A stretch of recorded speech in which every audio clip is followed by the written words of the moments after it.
Hi, Max Brantley with the Arkansas Times on Friday, May the 6th. News today about a coming trial next week in federal court. The Washington Post has written a lengthy investigative piece about the background of the case of Eugene Ellison, the 67-year-old man who was killed by Little Rock police officers working private security in his apartment complex 5 years ago. Much of this is known to us from years of covering it, but the Post investigation talks about conflicts of interest in the investigation, about the checkered work history of the officer who fired the fatal shot, about problems in the handling of the investigation, and really unanswered questions about why shots had to be fired from outside the apartment on an elderly man with clear health problems because he was holding a cane in his hand but was several feet away from harming any of the 4 police officers who were there. That case will go to trial next week. There's interesting deposition material in the Washington Post article. If you can go to arkansasblog.com, you can find a link to read more about it. The Arkansas State Supreme Court has taken under advisement a lawsuit by 4 judges who are challenging the state law that says if you take another term as judge after you turn 70, that you have to forfeit your state retirement benefits. This law is 50 years old. Some people think you can work past 70 nowadays and still be competent. One question is whether there is a rational basis for a law like this. The U.S. Supreme Court has indicated at times that age-related laws like this can have a rational basis. The interesting thing about this case is that 5 of the justices who will decide this case in the next week or two could be affected by the law. They could want to serve longer terms when they reach 70 and would be restricted under the current terms. Some people think there was perhaps a conflict of interest in those people sitting on this case. My prediction would be is that this Supreme Court will defer to the legislature, which has had 2 opportunities in the last 2 sessions to change this law and declined to do it.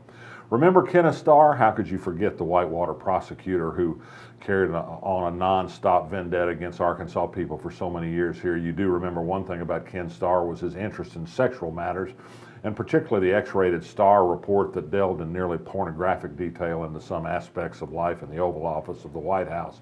Well, the shoe is on the other foot now. He's president of Baylor University. There's a huge sex scandal on the Baylor campus, allegations of sexual assault against football players.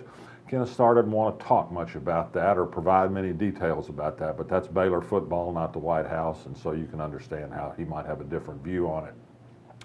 The presidential campaign already seems crazier than ever. Donald Trump today made a comment on a TV show that sounded very much to Talking Points memo and perhaps some others, that Trump thinks that we can renegotiate U.S. government obligations just like a bankrupt casino might. That is, ask people to take less than they're supposed to be paid on a treasury bond. That might sound like a default on debt to other people. That would be unconstitutional. It would set global markets in an uproar, no doubt about it. Undoubtedly, some people think this would sound like a good idea, like a lot of the really kind of crazy things Donald Trump says. Pulaski Tech, the 2-year college based in North Little Rock, has scheduled a Board of Trustees meeting next week. It's expected to consider the merger deal with the University of Arkansas system. I think there's a good chance they will enter that partnership if the UA board approves at a meeting later on. Last night, a nice note about a friend of ours, Joel Anderson, the retiring chancellor of UALR. 10 years ago, he started a program to do something about the university district around the university. The district is appreciative. They've raised money for a scholarship fund in his honor that will go to a resident of that district who lives nearby UALR. Nice touch.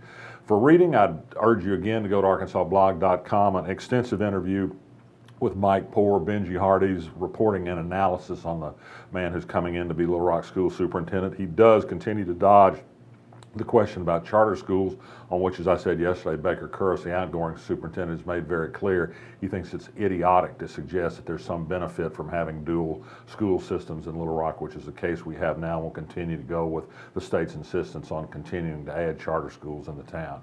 And finally, for your reading pleasure, what better topic than cheese dip, a great long read in the Southern Foodways Alliance quarterly magazine about Arkansas cheese dip. It touches everything from Mexico to Chiquito to Stobie's, with lots of Rotel and Velveeta in between. It's a fun read by somebody who once was a magazine intern in Arkansas. I recommend it. Or I recommend just making some this weekend. I'm Max Brantley. I'll be back next week. You feel it in your heart, the spirit of Little Rock.